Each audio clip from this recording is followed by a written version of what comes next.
Assalamualaikum warahmatullahi wabarakatuh. Salam sejahtera untuk kita semua.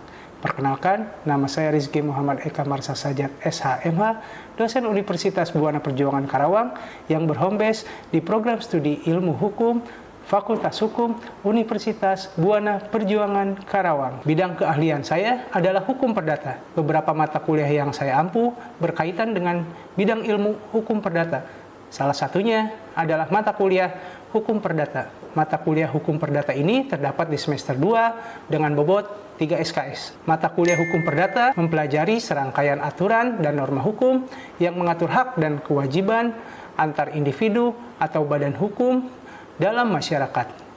Fokus utamanya mencakup hubungan sipil seperti perjanjian, kontrak, kepemilikan properti, pernikahan, perceraian, dan warisan. Capaian pembelajaran mata kuliah ini, yang pertama, mahasiswa mampu menguasai hukum orang. Yang kedua, mahasiswa mampu menguasai hukum tentang benda. Yang ketiga, mahasiswa mampu menguasai tentang hukum perikatan. Yang keempat, mahasiswa mampu menguasai tentang pembuktian dan daluarsa. Materi dalam mata kuliah ini ada 10. Yang pertama, kerangka dasar hukum perdata. Yang kedua, hukum orang. Yang ketiga, domisili dan catatan sipil. Yang keempat, hukum keluarga. Yang kelima, perkawinan. Yang keenam, putusnya perkawinan. Yang ketujuh, hukum benda. Yang kedelapan, perjanjian. Yang kesembilan, perbuatan melawan hukum. Dan yang kesepuluh, pembuktian. Sistem pembelajaran dalam pelaksanaan perkuliahan, saya menggunakan metode delivery, interaction, dan assessment. Untuk penyajiannya, saya menggunakan asinkronus dan sinkronus. Untuk asinkronus, saya menggunakan LMS, Buana Online Course atau BOC, dan juga grup WhatsApp yang diisi perwakilan kelas masing-masing. Untuk sinkronus, luring, tatap muka di kelas. Untuk daring, menggunakan Zoom dan Google Meet. Sebelum pembelajaran, saya upload materi di LMS atau BOC, dan juga WhatsApp group, yang mana di dalamnya terdapat mahasiswa yang saya ampu, agar mahasiswa dapat mempelajari materi yang akan dibahas pada pertemuan perkuliahan tersebut, sehingga dapat memicu mahasiswa untuk aktif pada saat perkuliahan. Berkaitan dengan interaksi atau interaction, ada beberapa cara yang saya lakukan agar memaksimalkan interaksi saat pembelajaran. Yang pertama, memberikan pertanyaan kepada mahasiswa.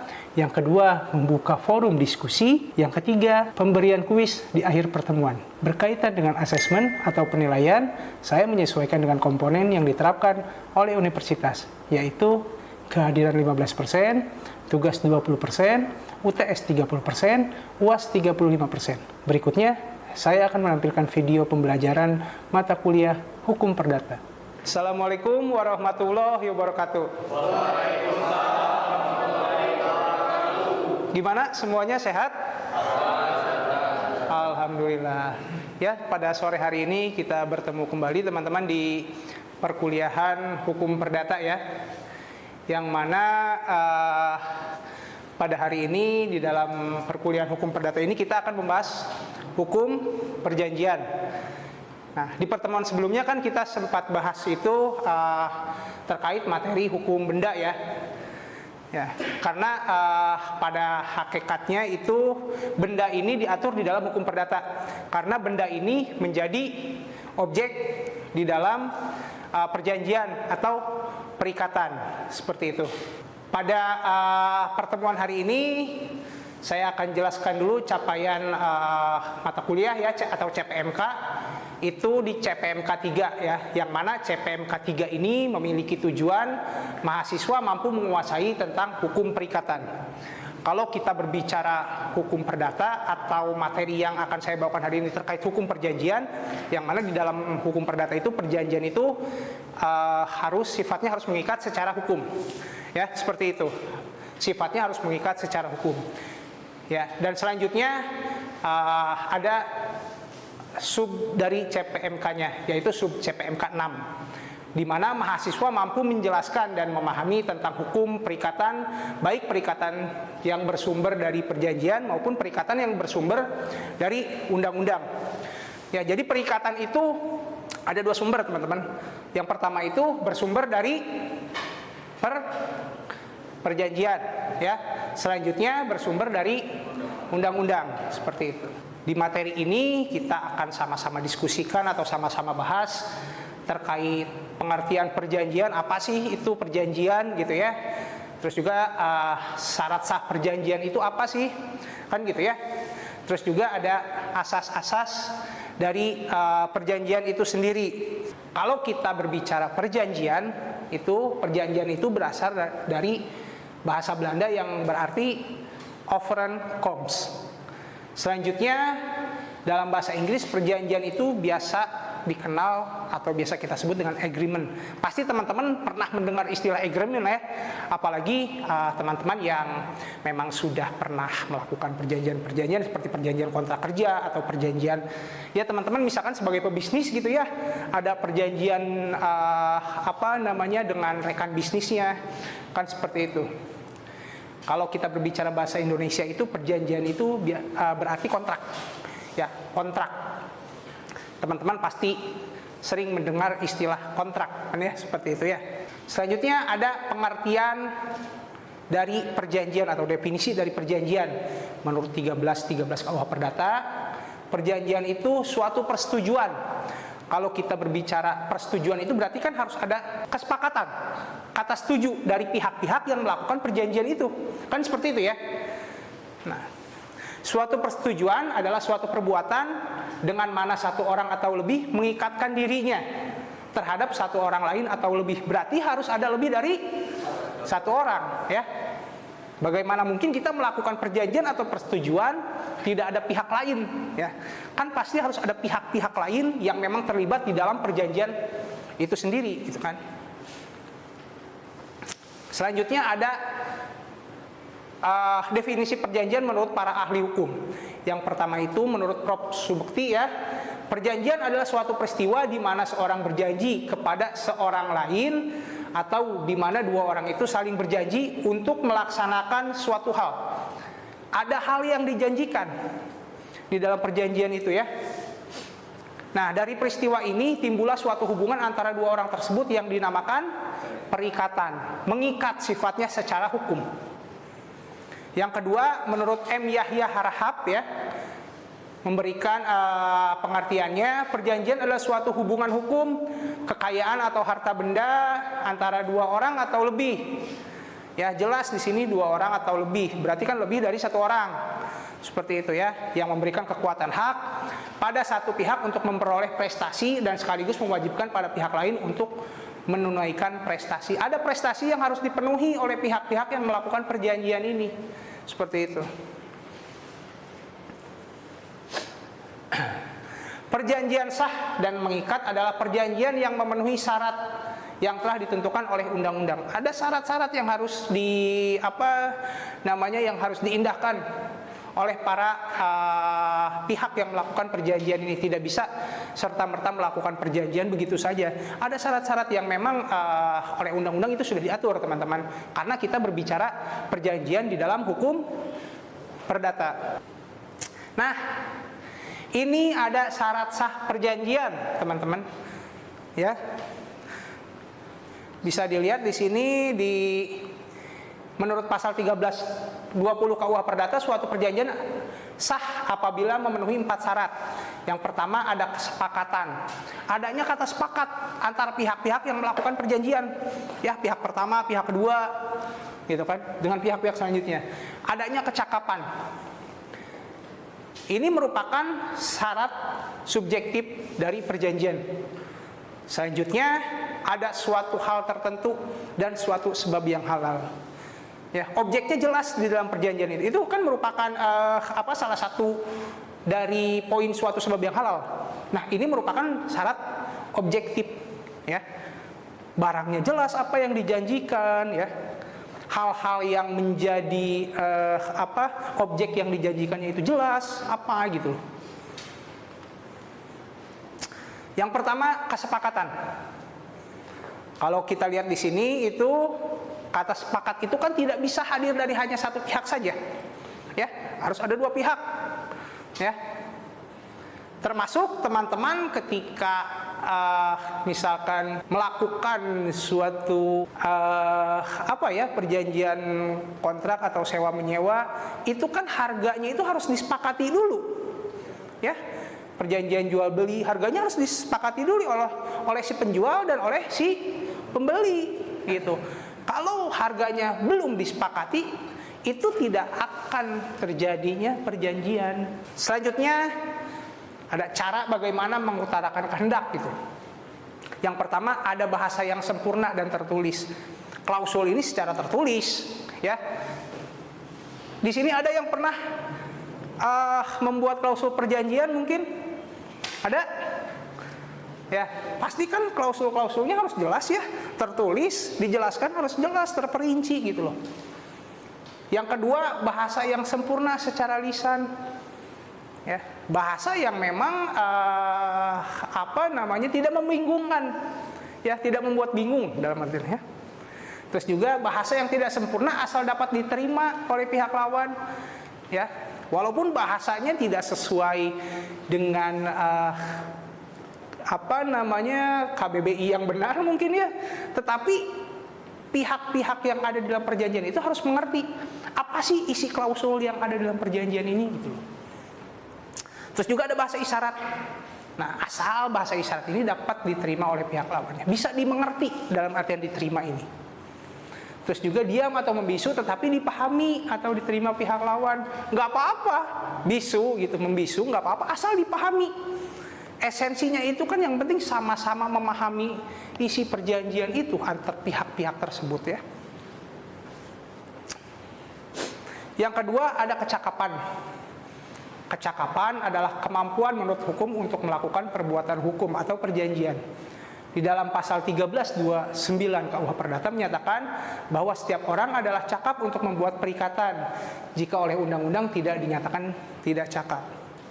Selanjutnya ada hal tertentu. Suatu hal tertentu adalah apa yang menjadi kewajiban dari debitur dan apa yang menjadi hak dan dari kreditur. Kalau kita berbicara perjanjian ya, di dalam hukum perdata ini ada yang namanya kreditur dan debitur ya, seperti itu.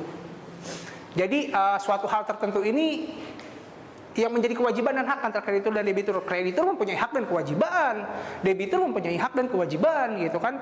Hak kreditur misalkan di dalam suatu perjanjian beli untuk pembelian kendaraan misalkan gitu ya, dibayarkan dengan sistem angsuran atau kredit gitu kan. Nah, si pihak kreditur ini kan harus memberikan nominal yang sesuai dengan harga yang ada di klausul ya. Kewajibannya, haknya apa? Ya haknya si kreditur ini harus menerima prestasi dari si debitur. Nah, kalau debitur itu apa sih kewajibannya? Ya membayar prestasi, menyelesaikan prestasi gitu kan ya kepada si kreditur. Haknya apa? Dia mendapatkan hal yang sesuai apa yang sudah dijanjikan dengan si kreditur ini gitu. Nah, di sini Asserutten menyatakan bahwa suatu hal tertentu sebagai objek perjanjian dapat diartikan sebagai keseluruhan hak dan kewajiban yang timbul dari perjanjian. Suatu perjanjian harus mempunyai objek tertentu, sekurang-kurangnya dapat ditentukan. Ya, jadi di dalam perjanjian ini harus ada objeknya. Objek yang dijanjikan itu apa sih? Ya, jadi harus jelas gitu kan. Perjanjian sewa menyewa, objek yang disewakannya apa gitu loh. Ya. Perjanjian jual beli, barang yang diperjualbelikannya apa, kan gitu ya. Objek perjanjian adalah barang yang dapat diperdagangkan. Berarti apa? Kalau dapat diperdagangkan itu kan berarti ada nominal ya. Seperti itu. Ada ada harga. Seperti itu kan. Saya rasa kalau misalkan si barang ini tidak ada nominal, saya rasa tidak bisa diperdagangkan karena dalam hal perdagangan atau berdagang itu kan harus ada nominal ya. Ada harga yang harus dibayarkan oleh si pembeli dan juga si harga ini harus ditentukan oleh si penjual gitu. Selanjutnya ada sebab yang halal. Menurut jurisprudensi, kausa atau sebab adalah isi atau maksud dari perjanjian. Sebab yang halal tercantum di dalam pasal 1335, 1336 dan pasal 1337 KUH Perdata. Nah, selanjutnya ada asas-asas dari perjanjian, teman-teman. Di dalam hukum perikatan dikenal 3 asas penting, yaitu yang pertama ada asas konsensualisme, Yang kedua ada asas pacta sunt servanda. Selanjutnya ada asas kebebasan berkontrak. Apa sih 3 asas ini? Kita bahas ya di slide selanjutnya. Nah, di sini yang pertama ada asas konsensualisme. Asas konsensualisme artinya bahwa suatu perjanjian itu terjadi sejak saat tercapainya kata sepakat antara para pihak. Jadi asas ini berlaku ya memang ketika perjanjian itu tercapai gitu. Sudah ada kata sepakat dari pihak-pihak yang melakukan perjanjian tersebut gitu ya. Sudah sah sifatnya. Ya, dijelaskan kan dengan kata lain bahwa perikatan itu sudah sah dan mempunyai akibat hukum. Kalau sudah sah itu berarti sudah mengikat secara hukum. Kalau belum sama belum mengikat secara hukum ya. Kan gitu. Asas konsensualisme ini dapat disimpulkan di dalam pasal 1320 KUH Perdata yang mana pasal tersebut berbunyi salah satu syarat sahnya perjanjian adalah kesepakatan kedua belah pihak. Selanjutnya ada asas pacta sunt servanda. Asas ini berhubungan dengan akibat perjanjian. Ada akibat dari perjanjian itu gitu loh, ya. Nah, ini bisa disimpulkan di dalam pasal 1338 ayat 1 KUH Perdata yang berbunyi semua persetujuan yang dibuat secara sah berlaku sebagai undang-undang bagi mereka yang membuatnya. Kalau kita berbicara undang-undang kan aturan ya. Ya, berarti kan di sini ketika perjanjian itu sudah sah, ada akibat hukumnya, ada aturan yang harus diikuti oleh pihak-pihak yang ada di dalam perjanjian tersebut. Itu secara sederhananya teman-teman ya. Dengan adanya asas pacta sunt servanda ini, para pihak yang membuat perjanjian harus melaksanakan perjanjian yang mereka buat. Ada hak dan kewajiban yang harus dipenuhi oleh pihak-pihak tersebut ya. Kan gitu. Menurut asas ini, kesepakatan para pihak itu mengikat sebagaimana layaknya undang-undang bagi para pihak yang membuatnya. Sifatnya mengikat. Kalau kita berbicara mengikat kan diikat itu kencang gitu ya. Nggak bisa lari kemana-mana gitu loh dalam artian ya. Nah, jadi ini esensi mengikat itu dalam artian seperti itu. Pihak-pihak itu sudah terikat secara hukum ya sampai dengan perjanjian itu selesai. Selanjutnya ada kebebasan berkontrak ya. Kebebasan berkontrak adalah salah satu asas yang sangat penting di dalam hukum perjanjian. Kenapa sih? Dijelaskan di sini sangat penting ya. Karena kebebasan ini adalah perwujudan dari kehendak bebas, pancaran hak asasi manusia. Dasar hukumnya ada di 1338 KUH Perdata. Yang mana berbunyi semua persetujuan yang dibuat secara sah berlaku sebagai undang-undang bagi mereka yang membuatnya. Asas kebebasan berkontrak adalah asas yang memberikan kebebasan kepada para pihak ya untuk membuat atau tidak membuat perjanjian. Kan perjanjian ini sifatnya tidak bisa dipaksakan ya. Gitu. Terus menentukan bentuknya, mau tertulis atau lisan. Nah gitu. Terus juga mengadakan perjanjian dengan siapapun. Terus menentukan isi perjanjian, pelaksanaan dan persyaratannya. Isi perjanjian itu apa sih gitu kan? Ya itu ditentukan oleh pihak-pihak kan.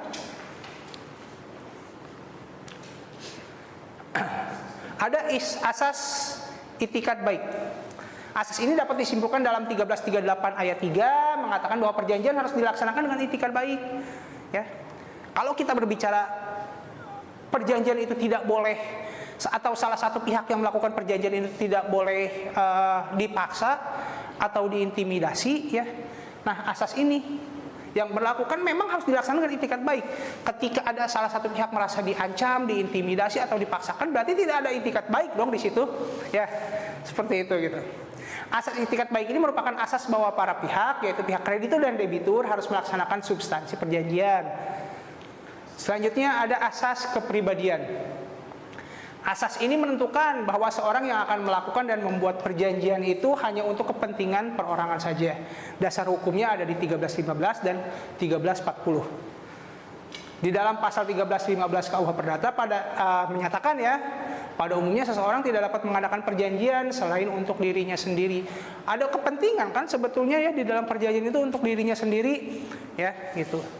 Selain ada kepentingan untuk orang lain dalam artian, tetapi pada hakikatnya perjanjian itu tujuannya untuk diri sendiri gitu kan. Kita melakukan perjanjian sewa menyewa gitu kan dengan yang menyewakan suatu tempat ya. Biasanya itu kan untuk kita itu nyewa tempat itu untuk apa sih? Biasanya kan untuk kebutuhan kita ya, untuk keperluan kita. Gitu dalam artian sederhananya seperti itu teman-teman. Terus juga 1340 KUH Perdata, perjanjian hanya berlaku antara pihak yang membuatnya. Jadi untuk pihak yang tidak terlibat itu tidak berlaku. Jadi mengikatnya untuk pihak-pihak yang terlibat saja di dalam perjanjian tersebut gitu. Selanjutnya kita akan bahas terkait wan prestasi. Apa sih itu wan prestasi gitu kan ya? Nah, wan prestasi ini atau peristiwa atau keadaan di mana debitur tidak memenuhi kewajiban. Kalau kita berbicara wan prestasi itu atau bahasa lainnya ingkar janji, ya dia mengingkari kewajibannya, dia mengingkari apa yang harus dia penuhi. Di situ dia tidak bisa memenuhi kewajibannya, itu wan prestasi. Pihak debitur dengan pihak kreditur, gitu. Nah biasanya wan prestasi ini didasari atas dasar kesalahan ya, baik itu kesalahan yang disengaja atau kealfaan itu yang tidak disengaja ya. Yang akan menimbulkan kerugian bagi si kreditur. Itu sudah jelas akan menimbulkan kerugian bagi si kreditur, karena pada dasarnya prestasi ini kan harus dipenuhi oleh si debitur ke kreditur. Ketika debitur tidak bisa memenuhi prestasi kepada si kreditur, otomatis kreditur ini akan merugi. Ada bentuk wan prestasi. Yang pertama, debitur sama sekali tidak memenuhi prestasi ya. Artinya prestasi itu tidak hanya terlambat, atau pemenuhan prestasi itu tidak hanya terlambat gitu secara waktu ya, tetapi juga tidak bisa lagi dijalankan. Selanjutnya ada dasar hukum wan prestasi teman-teman, ada di 1238 KUH Perdata dan juga ada di 12.3 KUH Perdata. Menurut 1238 KUH Perdata, debitur dinyatakan lalai apabila ia dengan surat perintah ya atau akta sejenis itu telah dinyatakan lalai. Disomasi misalkan, diberi peringatan oleh si pihak kreditur ya kepada debitur itu, atau berdasarkan kekuatan dari perikatan sendiri.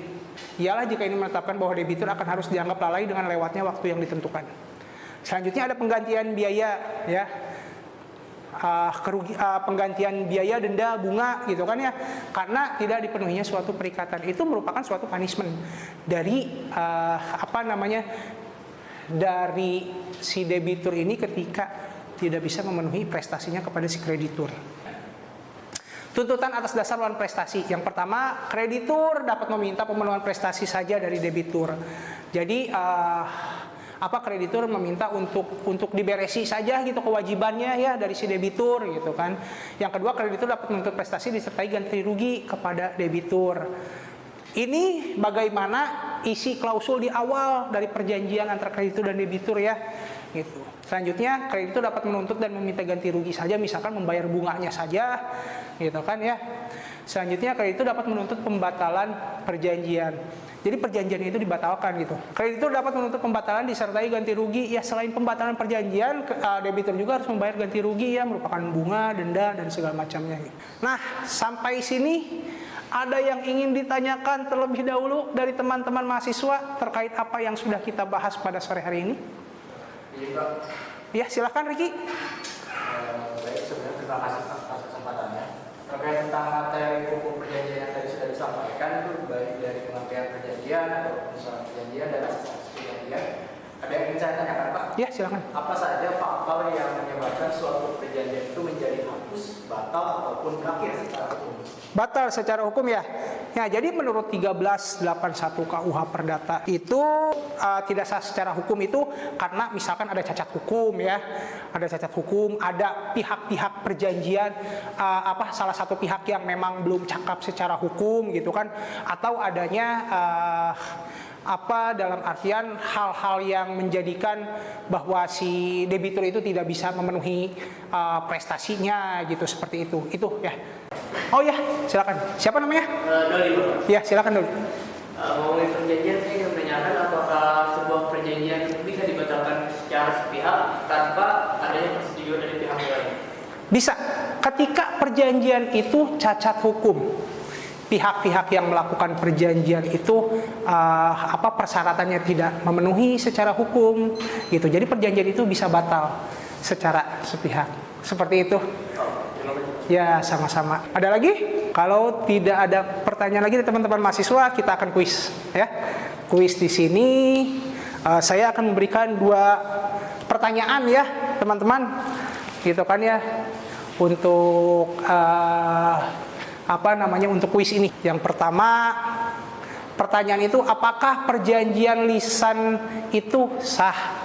Kalau kita berbicara perjanjian kan ada secara lisan dan tulisan ya. Tetapi kalau sini ditanyakan itu, apakah perjanjian secara lisan itu sah? Kan gitu. Yang kedua, bagaimana cara membatalkan suatu perjanjian itu sih? kan gitu. Ya, silakan. Siapa namanya? Ratna. Ya, silakan.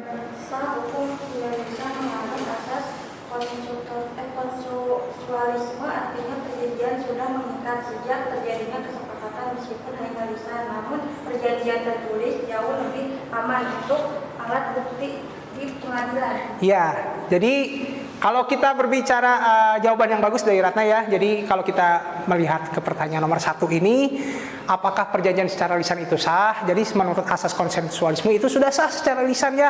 Tetapi lebih baik perjanjian itu dituangkan di dalam klausul-klausul secara tertulis ya, agar kita mempunyai, dalam artian ketika terjadi hal-hal yang tidak diinginkan itu ada bukti-bukti, dasar-dasar hukum kita ketika memang kita menganggap dia wan prestasi gitu terhadap perjanjian ini. Jadi ada bukti-bukti yang jelas seperti itu.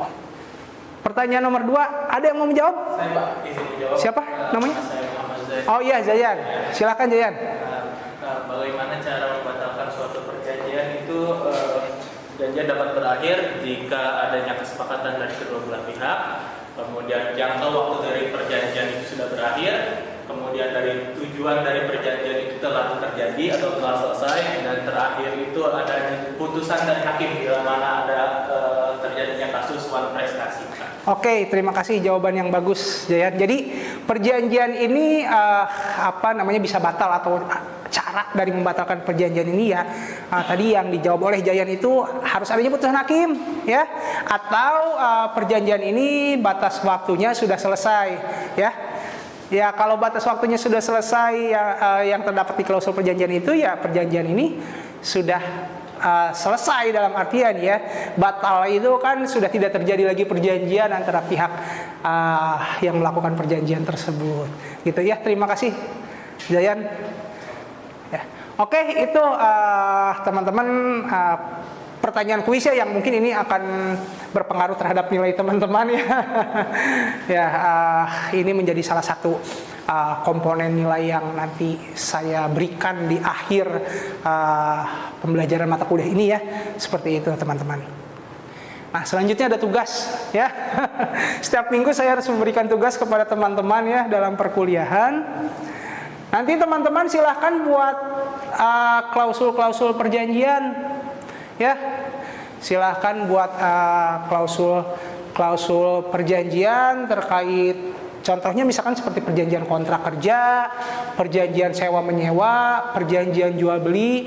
Silakan dibuat klausul-klausulnya itu sedetail mungkin, sebagus mungkin, sehingga klausul itu isinya jelas untuk para pihak yang melakukan perjanjian itu ya. Nanti waktu pengumpulannya selama 1 minggu, mungkin di di minggu depan, di pertemuan berikutnya ya. Silakan dikumpulkan dalam bentuk file PDF dan nanti diupload di akun BOC-nya masing-masing ya. Nanti akan saya cek ya. Seperti itu teman-teman. Ada lagi yang ingin ditanyakan? Atau dirasa sudah cukup? Ya. Kalau dirasa sudah cukup, pertemuan hari ini sudah selesai teman-teman. Di dalam perkuliahan hukum mana pada hari ini kita membahas terkait hukum perjanjian ya, seperti itu. Nanti di minggu depan selain pengumpulan tugas, kita bertemu lagi di perkuliahan hukum perdata ini, dan kita akan bahas terkait perbuatan melawan hukum di dalam hukum perdata ya. Kalau kita bicara perbuatan melawan hukum ini kan suatu perbuatan yang memang melanggar aturan. Nah, tetapi jangan salah, di dalam perdata ini kan ada wan prestasi ya. Wan prestasi ini kan kalau kita sebagai orang awam berpikir, ini juga merupakan perbuatan melawan hukum. Tapi ada bedanya antara perbuatan melawan hukum dan wan prestasi itu apa ya. Nanti kita akan sama-sama bahas di minggu depan di perkuliahan hukum perdata ya. Seperti itu. Oke, kalau memang dirasa sudah cukup, saya cukupkan pertemuan sore hari ini. Sehat selalu untuk semua ya. Semoga kita masih diberikan waktu dan kesempatan untuk bertemu di pertemuan-pertemuan berikutnya. Saya cukupkan pertemuan sore hari ini. Wabillahi taufiq wal hidayah. Wassalamualaikum warahmatullahi wabarakatuh.